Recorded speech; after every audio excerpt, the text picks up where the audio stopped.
Olá, tudo bem?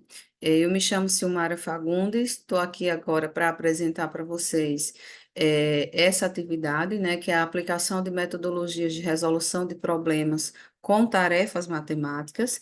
Foi uma atividade proposta na disciplina de Didática da Matemática Francesa e Cognição Matemática, ministrada pela professora Cláudia, do Programa de Pós-Graduação em Ensino de Ciências e Matemática. Bom, a atividade se trata de um plano de aula, na disciplina de matemática, né? A série escolhida foi o sexto ano do ensino fundamental, o conteúdo de fração e o tempo previsto é de 2 aulas de 50 minutos. Bom, a justificativa deste plano, né? Primeiro, porque as frações elas nos ajudam a dividir, compartilhar, medir quantidades e trabalhar com frações a partir de situações do cotidiano, como, por exemplo, dividir uma barra de chocolate, medir um líquido, né? Que são atividades propostas nesse plano de aula. Esse tipo de atividade torna a aprendizagem de fração mais significativa e prática. Além de, o método de resolução de problemas de George Polya é ideal para desenvolver habilidades críticas e analíticas, promovendo a compreensão e a aplicação de conceitos matemáticos de forma estruturada e reflexiva. O objetivo geral deste plano de aula é fazer com que os estudantes compreendam e apliquem conceitos de frações com problemas do cotidiano, promovendo a habilidade de interpretar e resolver problemas matemáticos por meio do método de resolução de problemas. Para alcançar esse objetivo geral, foram listados 3 objetivos específicos, né? Resolver problemas envolvendo fração, desenvolver as habilidades de leitura e interpretação de problemas por meio do método de Polya e utilizar frações para representar e resolver situações práticas do cotidiano. As competências gerais da BNCC que se relacionam com essa proposta de aula é a competência 2 e a competência 7, né? A competência 2, por falar sobre o pensamento científico crítico e criativo, e a competência 7, que é aquela que trata da argumentação. Em relação às competências específicas de matemática, né, previstas na BNCC, para este plano de aula foram destacadas 2 também. A competência 2, que está relacionada ao desenvolvimento do raciocínio lógico, né, e o espírito de investigação, e a competência 6, que está relacionada com enfrentar situações, problemas em múltiplos contextos. As habilidades dentro das competências, né, e as habilidades pensadas para este plano de aula foi a habilidade 7 e a 9, ambas do sexto ano, né? As duas habilidades se relacionam com o resolver problemas com frações. A metodologia utilizada é o método de resolução de problemas, né, de George Polya, que consiste em 4 passos, né? Compreender o problema, elaborar um plano, executar o plano e fazer a verificação. Os recursos didáticos são as fichas de atividades, né? E quadro e marcadores. Considerando a interdisciplinaridade, esse plano de aula ele pode trabalhar em conjunto com os componentes de ciências, educação física e arte. Na contextualização, a gente pode, né, pensar em apresentar exemplos cotidianos em que o conceito de frações é aplicado, como, por exemplo, receitas culinárias, divisão de espaços em plantas arquitetônicas, entre outros. Nos temas transversais, destaca-se a educação para o consumo e a saúde. A avaliação, né, será em 3 modos, né? A participação em grupo, as atividades individuais e uma autoavaliação. E aqui está a descrição das atividades, né?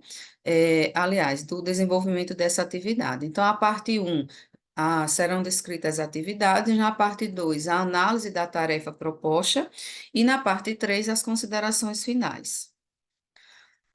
A tarefa, né? Então, é uma tarefa com resolução de problemas com frações, que tem por objetivo compreender e aplicar frações em situações práticas do cotidiano e desenvolver habilidades de resolução de problemas utilizando o método de Polya.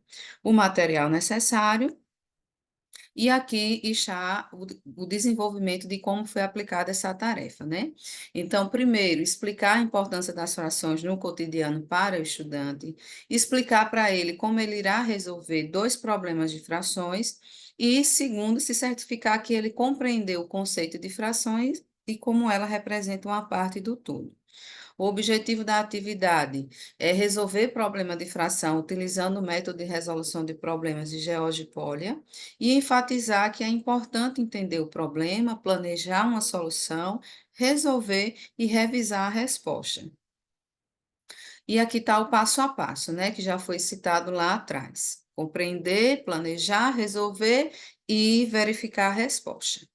Vamos para a análise da tarefa que foi proposta, né? Foram propostas duas tarefas para um estudante do sexto ano do ensino fundamental, ambas as tarefas com conteúdo de fração. Então, a primeira tarefa foi essa, tá? Observe a barra de chocolate a seguir e responda: quantos quadradinhos é necessário para consumir 5/6 da barra? Então, essa foi a tarefa mostrada ao aluno, né? A tarefa, ela consiste em calcular quantos quadradinhos de uma barra de chocolate, dividida em 18 partes iguais, deveriam ser consumidas para se comer 5/6 da barra. A atividade foi aplicada com a criança que está no sexto ano do ensino fundamental, né? Foi impressa a atividade e, junto com a atividade, também veio o desenho da barra de chocolate, né? Então, aqui está algumas imagens do aluno respondendo à atividade, e nesta primeira atividade eu não percebi dificuldade da criança para aplicar o método.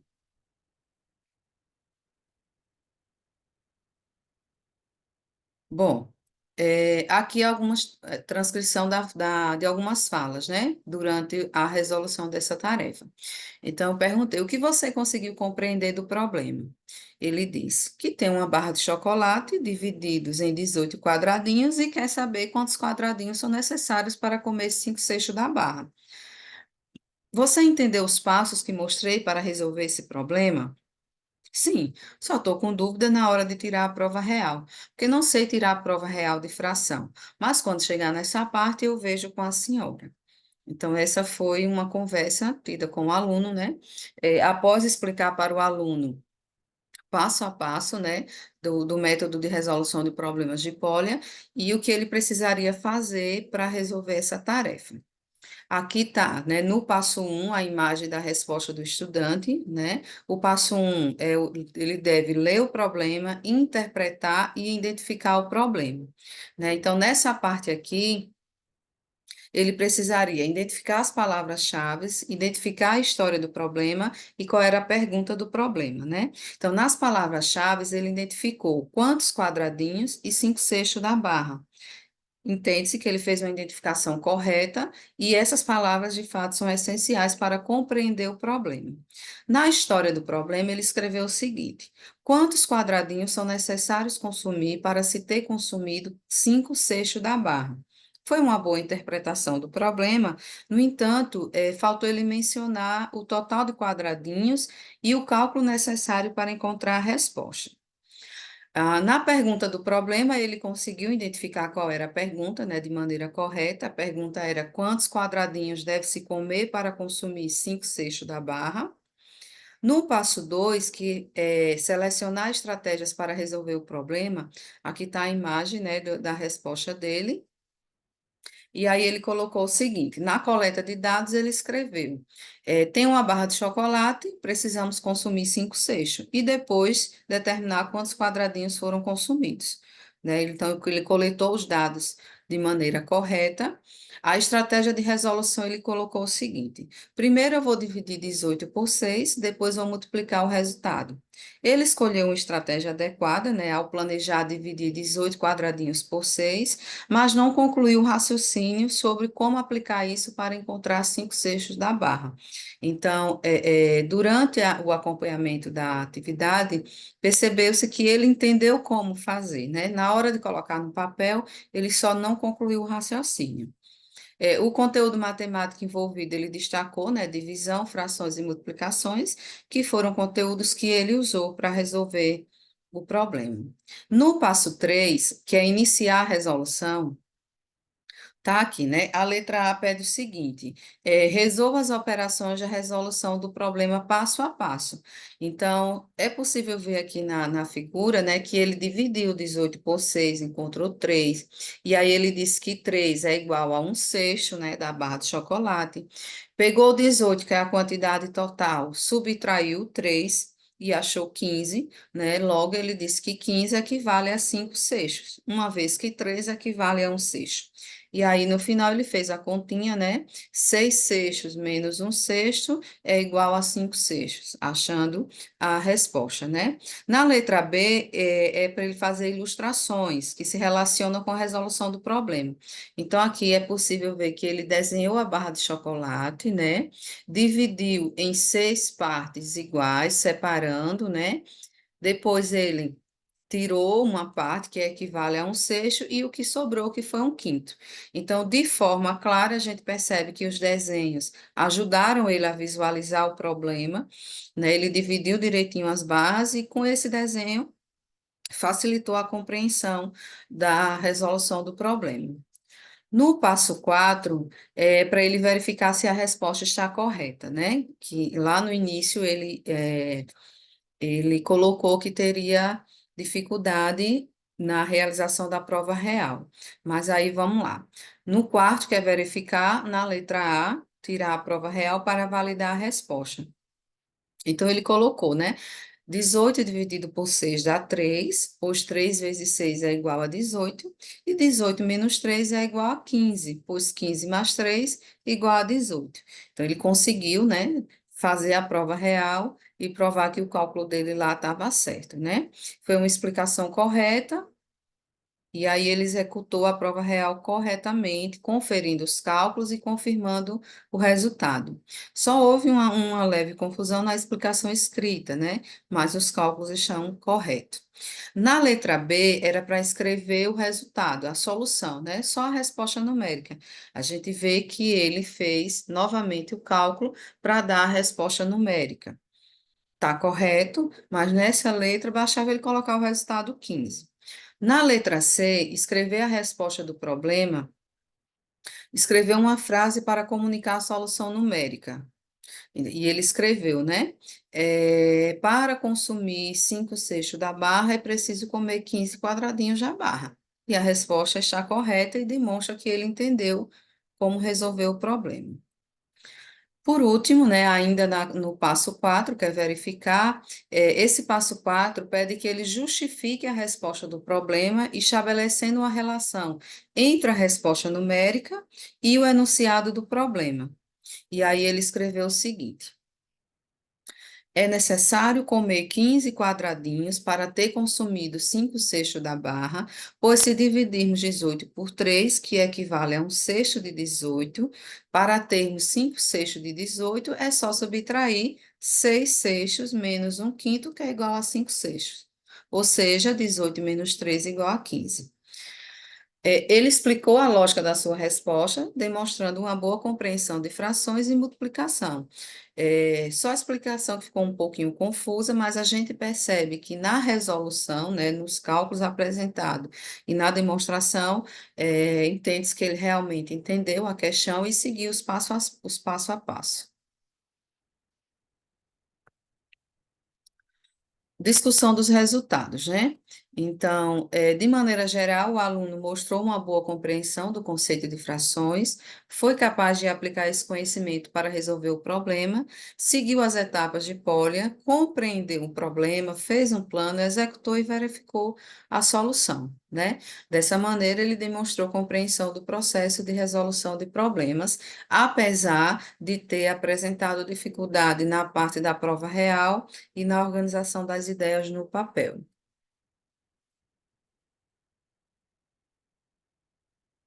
Aqui está a rubrica, né, dele, com a avaliação que ele fez das dificuldades que ele enfrentou. Então, a gente percebe que os 3 primeiros passos para ele foi tranquilo, ele só teve um pouco de dificuldade no passo 4, como já destacado nos slides e na apresentação. Aí vamos para o problema 2, né? O problema 2 diz o seguinte: Mário preencheu 3/4 de uma jarra de 500 ml com refresco. Na hora de servir a bebida, ele distribuiu o líquido igualmente em 5 copos de 50 ml, ocupando 2/4 da capacidade de cada um. Com base nestes dados, responda que fração de líquido restou na jarra. Então, a gente vê que é um problema um pouco mais, eu diria, pouco mais complexo que o primeiro, né? Aqui são imagens dele resolvendo a atividade, algumas falas, né? Eu perguntei o que você achou dessa atividade. Interessante, mas eu tive dificuldades, achei mais difícil que a primeira. Por que você achou essa atividade mais difícil? Bom, ela é mais complexa e eu acabei me perdendo nos cálculos e me confundindo. Pode me explicar o que você achou mais difícil? Ter que provar a resposta. Eu entendi a ideia, mas quando precisei fazer os cálculos e garantir que estava certo, fiquei inseguro. Então, foram algumas falas durante a resolução da atividade. Aqui está o passo 1, né, que é ler, interpretar e identificar o problema. Então, a resposta dele, aqui de maneira detalhada, né? Então, as palavras-chave que ele destacou foi preencheu 3/4, uma jarra de 500 ml, copos de 50 ml e ocupando 2/4, que são palavras-chave também essenciais para a resolução do problema. Na história do problema, ele mais uma vez trouxe, na verdade, é a pergunta do problema, né? Que a gente vê que ele não conseguiu, assim, destacar a história por completo, mas ele diz: Mário queria saber qual era a fração que representava o que sobrou na jarra depois de preencher os copos. É uma interpretação parcialmente, né? Correta, porque ele captou a ideia de fração restante, então ele entendeu o que é a questão quer que ele faça, mas ele não entendeu completamente que a questão era sobre a distribuição do líquido e o que restou após essa distribuição. Na pergunta do problema, ele trouxe a pergunta correta. No passo 2, selecionar estratégias para resolver o problema. A gente tem aqui as imagens da resolução do aluno e aqui de maneira mais explicada, né? Então, na coleta de dados, ele colocou que Mário preencheu 3/4, que distribuiu o líquido em 5 copos de 500 ml e que ocupou 2/4 da capacidade de cada copo, né? Os dados são corretos e são suficientes para a resolução. Ele identificou todos os elementos necessários para calcular a quantidade de líquido restante na jarra. Nas estratégias para resolver o problema, ele colocou, ele, né, respondeu. Primeiro, ele dividiu 500 por 4, e isso foi para ele identificar quanto equivale 1/4 de 500. Depois ele pegou esse resultado e subtraiu de 500. Então ele dividiu 500 por 4, achou 1/4, que é igual a 125, e aí ele pegou 500 e subtraiu 125. Assim ele encontrou, né, 375, que é o líquido que tinha na jarra, né, a quantidade inicial, que equivale a 3/4. Depois ele multiplicou 50 por 5, porque eram 5 copos de 50 ml. Com o resultado, ele dividiu por 2 para saber o volume distribuído nos copos, né? Em seguida, ele subtraiu a quantidade de refresco na jarra pela quantidade nos copos e conferiu a fração restante. O conteúdo matemático também, né, ele conseguiu identificar a principal fração, mas ele também usou subtração e divisão e multiplicação, né? Então, ele fez a identificação correta dos principais conceitos matemáticos.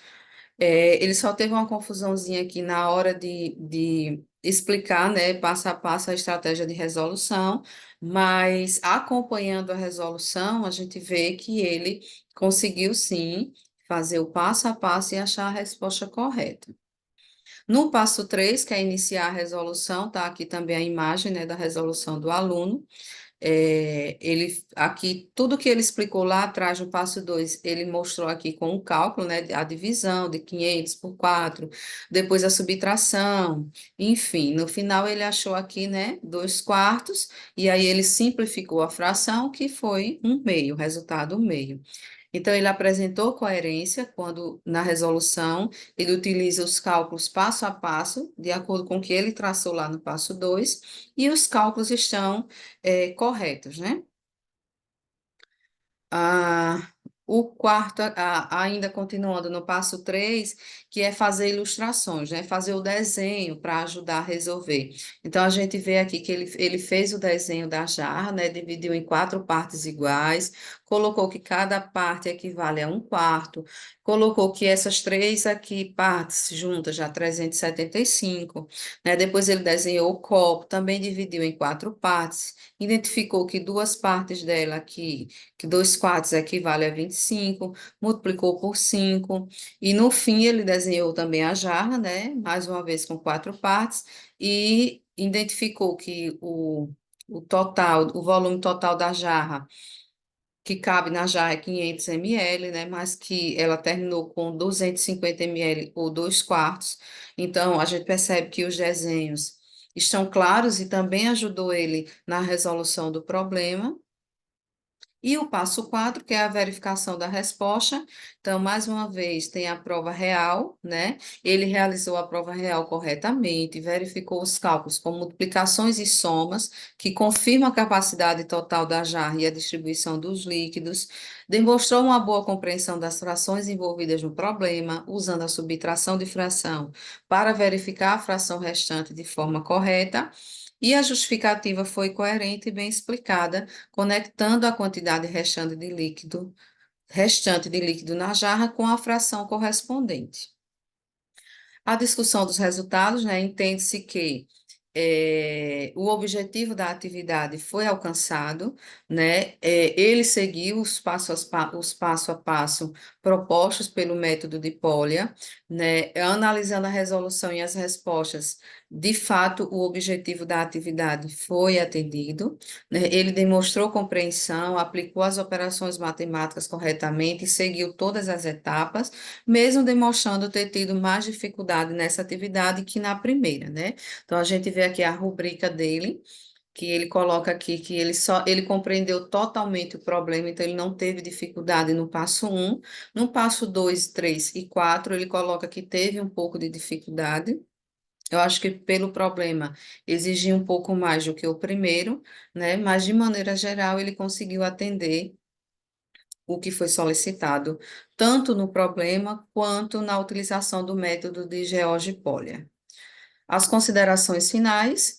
Então, como consideração final, eu destaco que o método de George-Polya é eficaz na resolução de problemas, mas é um método que requer prática, né, para que os alunos se sintam confortáveis e eficazes na sua aplicação. O aluno seguiu as etapas propostas, isso facilitou a compreensão e a resolução.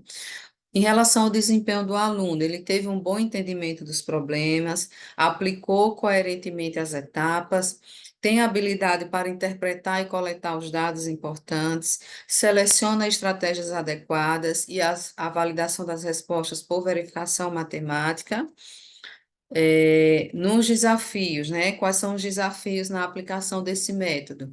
É, especificamente com esse aluno, né? Primeiro, a justificação das respostas poderia ter sido mais clara. A gente percebe que ele tem um pouquinho de dificuldade na hora de colocar no papel. Isso se justifica também pelas necessidades de explicações mais detalhadas sobre os passo a passo. E entende-se que isso se justifica por ter sido a primeira vez do aluno utilizando o método, né? Então, ele destacou que nunca resolveu um problema matemático utilizando esse método. Então, isso também pode ter sido um dos motivos para ele ter tido essas dificuldades, né? Nas minhas contribuições pessoais, aliás, o trabalho contribuiu, né, na minha questão pessoal de maneira assim muito rica, né? Foi uma oportunidade para que eu pudesse aprender, crescer, tanto em termos pedagógicos quanto na compreensão das necessidades do aluno, né? Desse aluno especificamente, mas também dos meus alunos. Né? E essas contribuições são fundamentais para a construção de um ensino de qualidade capaz de engajar e motivar os alunos no aprendizado da matemática. Por fim, muito obrigada.